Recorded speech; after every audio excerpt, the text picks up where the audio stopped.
अभी मेरा अंत नहीं हुआ है, इसलिए युद्ध अभी शेष है।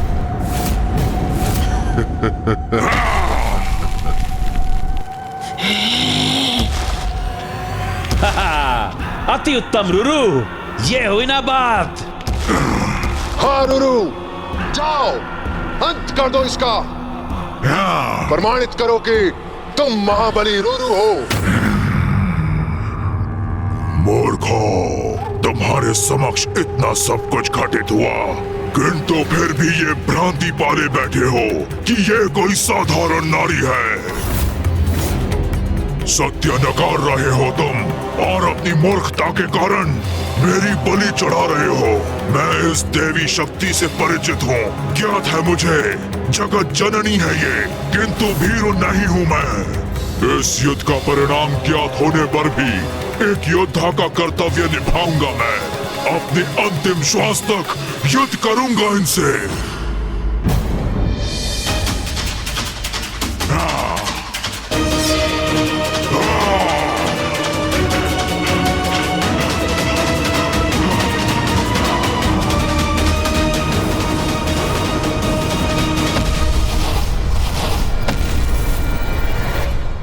ये कैसी मूर्खता है?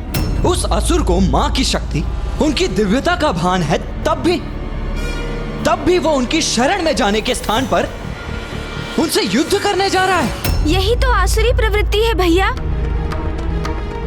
मूढ़मती असुर क्रोध और अहंकार के वश में आकर अपना विवेक खो बैठते हैं, फिर वो उचित और अनुचित का भेद भूल जाते हैं। जैसे रुरु सब कुछ ज्ञात होने पर भी एक मिथ्या कर्तव्य निष्ठा के भाव से प्रेरित होकर माँ से युद्ध कर रहा है और उन्हें पराजित करने की मूर्खता भरी चेष्टा कर रहा है वो। और उसका यह दुस्साहस उसके विनाश का कारण अवश्य बनेगा।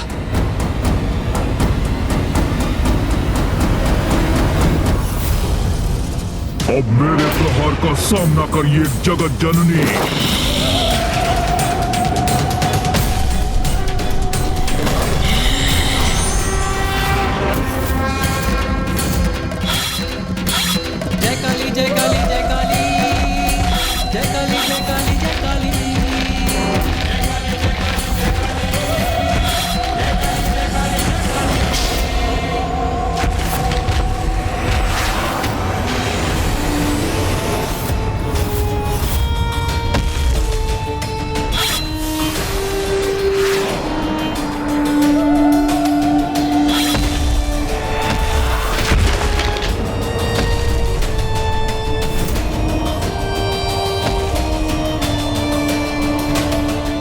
ये तो रुरु पर हावी हो रही है।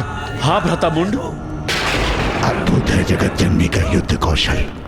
वो तो जैसे रुरु के साथ युद्ध नहीं, क्रीड़ा कर रही हैं।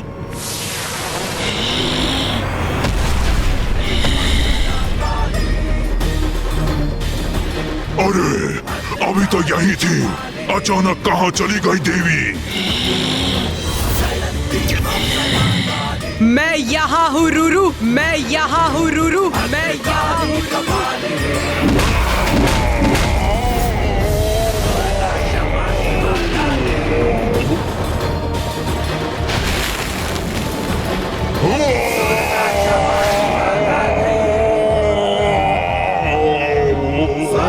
देवी वहाँ है, वहाँ ऊपर।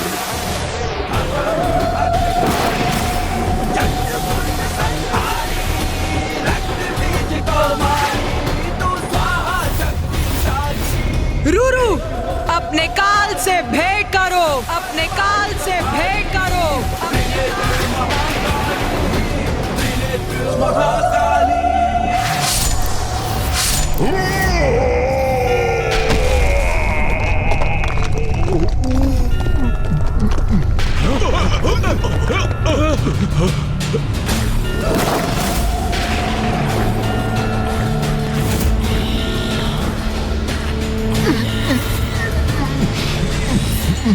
मुझे क्षमा करे जगत जननी, मैं ये युद्ध करने के लिए विवश था।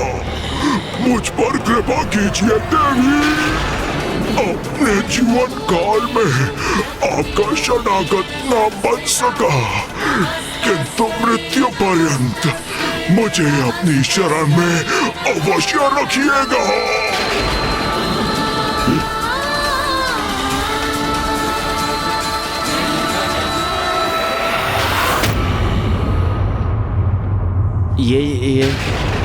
ये इस नारी ने वध कर दिया रुरु का। वो क्या कह रहा था रुरु? माता ने कितने असुरों को मारा है और उन असुरों के शव मुझ पर आकर गिरते थे। इस मूर्खतापूर्ण युद्ध का तो यही परिणाम होना था।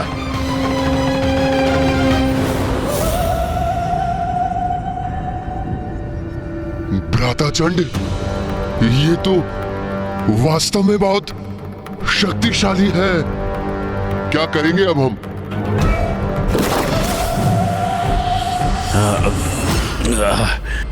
नहीं नहीं भ्राता मुंड,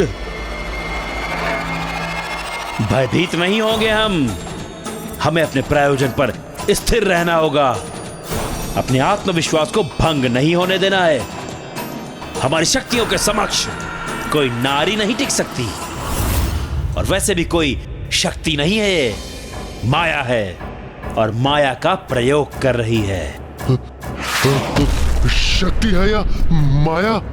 किंतु बहुत भयानक है, और मैं अभी मरना नहीं चाहता। मेरी अभी आयु ही क्या है? मैं मृत्यु के मुख में अभी प्रवेश नहीं करना चाहता, और वो भी एक नारी का हाथों। भ्राता मुंड का कथन तो उचित है। माया से ही वध किया है उसने रुरु का, फिर भी वध तो कर ही दिया ना। हम उसके समक्ष गए तो कदाचित हमारी भी ऐसी ही दुर्दशा करेगी।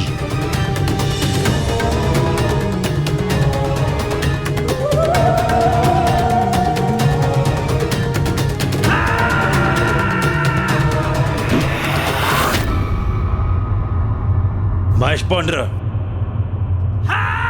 महेश पौंड्र, क्या हुआ? ये तुम मुझे देखकर मुंह क्यों घुमा रहे हो? क्योंकि मैं भली भांति जानता हूँ कि तुम मुझसे क्या करवाना चाहते हो। क्या करवाना चाहता हूँ? अर्थात ये कि तुम चाहते हो कि मैं देवी के साथ युद्ध करूं, किंतु मैं ऐसा कदापि नहीं करूंगा। क्यों नहीं करोगे युद्ध? ये हमारा आदेश है तुम्हें। आदेश दिया है तो क्या हो गया? मैं तुम्हारे आदेश का पालन नहीं करूंगा। जाओ, नहीं करूंगा मैं युद्ध। यही निर्णय है तुम्हारा? तब तो मैं तुम्हें भीषण दंड दूंगा। अवश्य दंड देना, मुझे उससे कोई समस्या नहीं है। मैं तुमसे युद्ध करने के लिए प्रस्तुत हूं, और तुमसे ही क्यों, मैं अकेला तुम दोनों को पराजित कर सकता हूं। अच्छा, तो असुर महानायक शुंभ को दिया हुआ वचन भूल गए तुम? उस वचन को नहीं निभाओगे? वही वचन तो तुमने भी दिया था ना उन्हें। तो जाओ, स्वयं ही युद्ध कर लो। मैं तुम्हें जगत जननी द्वारा प्रताड़ित होते हुए देखने का आनंद अवश्य लूंगा।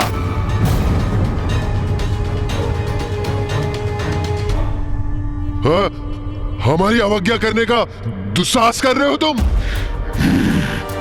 द्रोही हो तुम, विश्वासघाती हो तुम। मैं अपने इन हाथों से तुम्हारा वध कर दूंगा। अच्छा, किंतु उसके लिए तो तुम्हें मुझ तक पहुंचना होगा।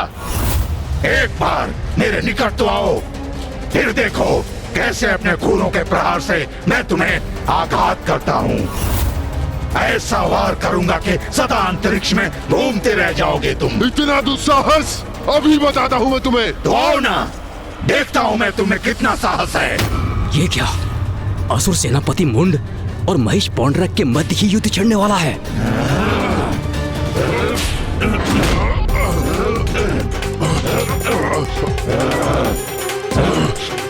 रुक जाओ, रुक जाओ, रुक जाओ दोनों।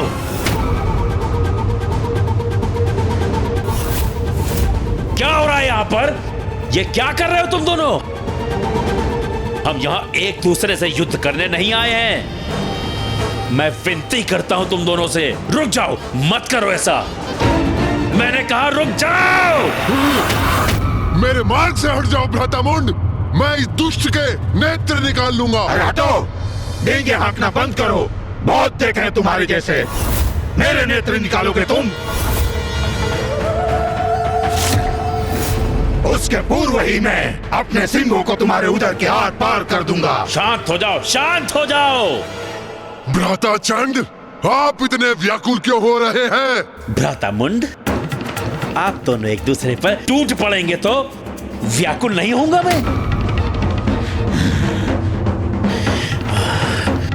उचित है, उचित है। कुछ भी उचित नहीं है। क्या उचित है? देखो देवी को भूखी प्रतीत हो रही है वो। रक्तपान करेंगी वो, सबका रक्तपान। ये ज्ञात है मुझे, तभी शांत होंगी वो। अरे मुझे तो कुछ कहने दीजिए, मेरे विचारों का क्रम मत भंग कीजिए। सुनिए, एक अत्यंत उत्तम उपाय है मेरे पास। अवश्य बनाओ उत्तम योजना, बस उसमें मैं न हूं। हम सभी हैं उसमें। अब संतुष्ट हैं आप? अब मेरी बात ध्यान से सुनो। हम अकेले उस नारी से युद्ध नहीं करेंगे।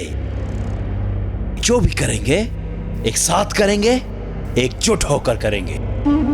यदि वो अपनी माया का प्रयोग कर हमारे योद्धाओं का वध कर रही है, तो हम भी अपनी शक्तियों को एकत्र कर उनका प्रयोग उस पर करेंगे और उस पर टूट पड़ेंगे। अपनी शक्ति एकत्र करेंगे, परंतु कैसे? जो भी है, मुझे तो ये योजना तनिक भी नहीं भा रही है। भ्राता महेश पुंद्र, सुनिए, मुझे ज्ञात है महिष बुद्धि है, किंतु अपनी स्थूल बुद्धि को थोड़ा क्रियान्वित कीजिए।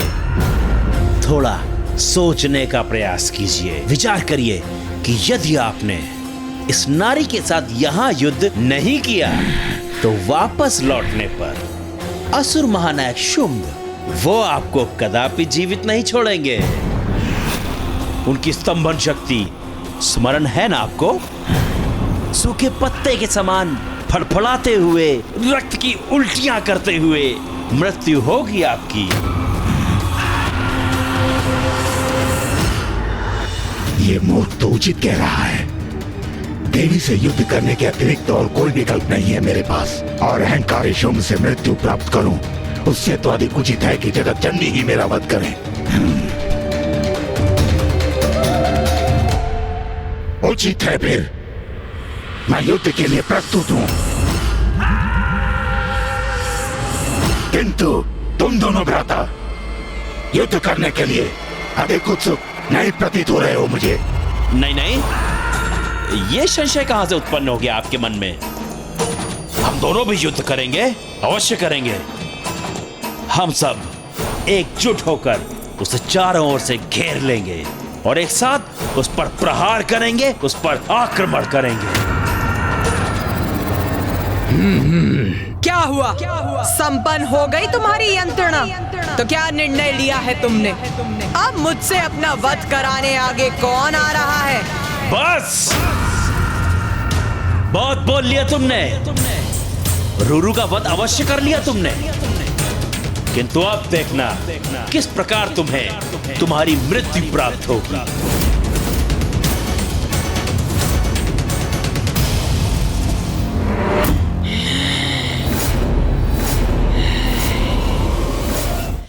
आक्रमण करो इस पर और अंत कर दो इस दुष्ट देवी का।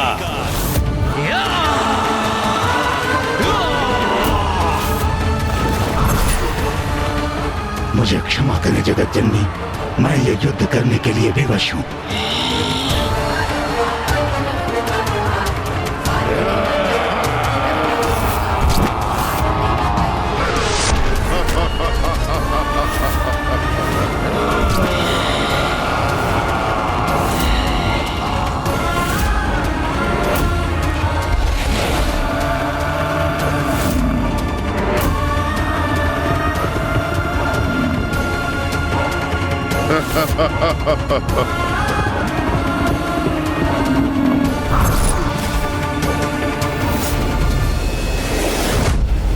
अब ये असुर मूर्खता, उद्दंडता और दुष्टता की सभी सीमाएं लांघ चुके हैं। स्वयं को सेनापति कहते हैं ये चंड और मुंड, और ऐसी छलयुक्त है उनकी रणनीति, उनका नेतृत्व। सेनापति और योद्धा होने के नाते दो बड़े अपराध किए हैं उन्होंने।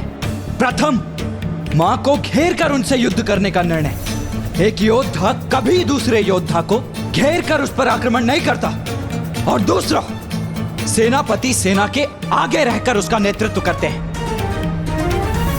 इन दोनों भीरू असुरों के समान नहीं, जो स्वयं तो पीछे खड़े हैं और उन्होंने महिष पौंड्रिक और उनकी संपूर्ण सेना को उनकी मृत्यु के मुख में भेज दिया। अब मैं इन दोनों को उचित पाठ सिखाऊंगा।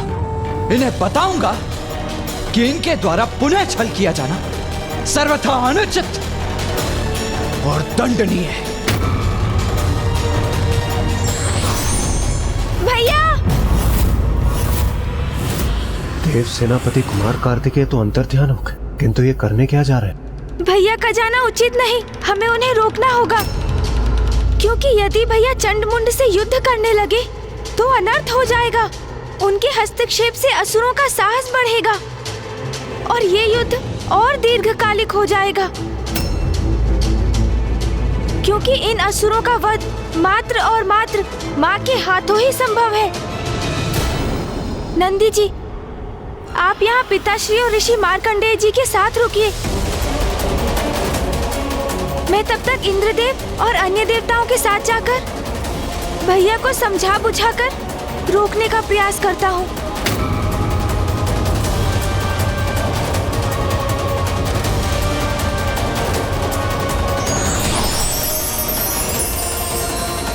मुझे आभास हो रहा है कि माता की लीला का कोई बहुत बड़ा परिणाम होने जा रहा है। मुझे भी उसका साक्षी अवश्य बनना चाहिए।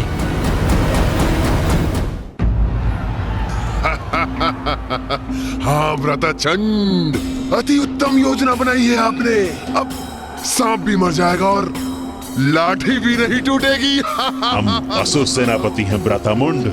इतने तुच्छ से युद्ध में हमारी मृत्यु हो जाए, यह सर्वथा अनुचित है।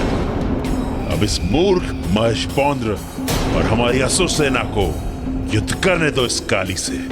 जब इस युद्ध का अंत होगा तब हम देवी कौशिकी को अपना बंदी बना लेंगे।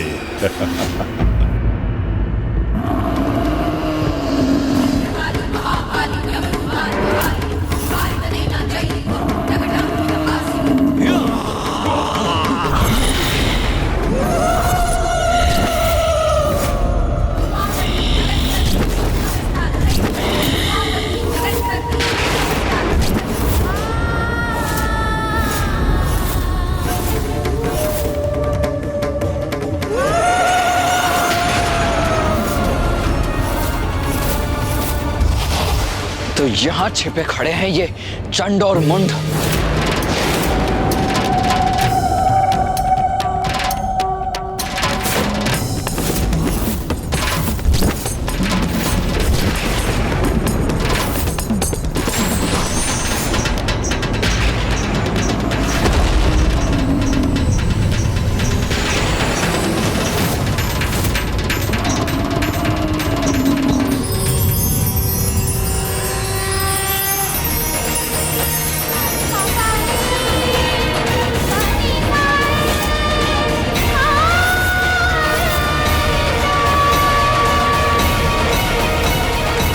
प्रणाम देवी काली, आपसे ही मेरी उत्पत्ति हुई है।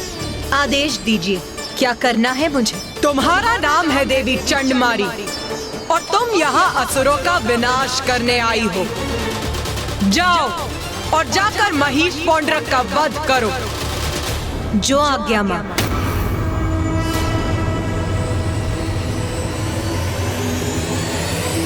अब ये कौन सी नवीन नारी प्रकट हो गई?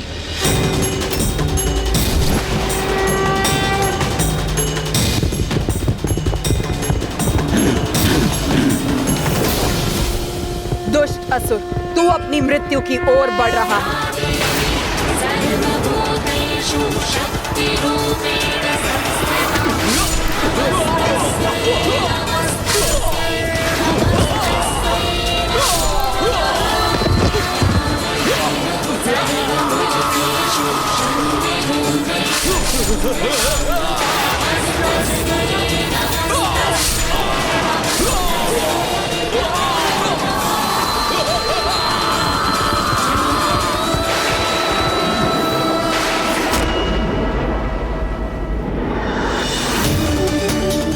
ये तो और भी प्रचंड योद्धा है। कितनी सहजता से हमारे असुर सैनिकों का संहार कर रही है ये।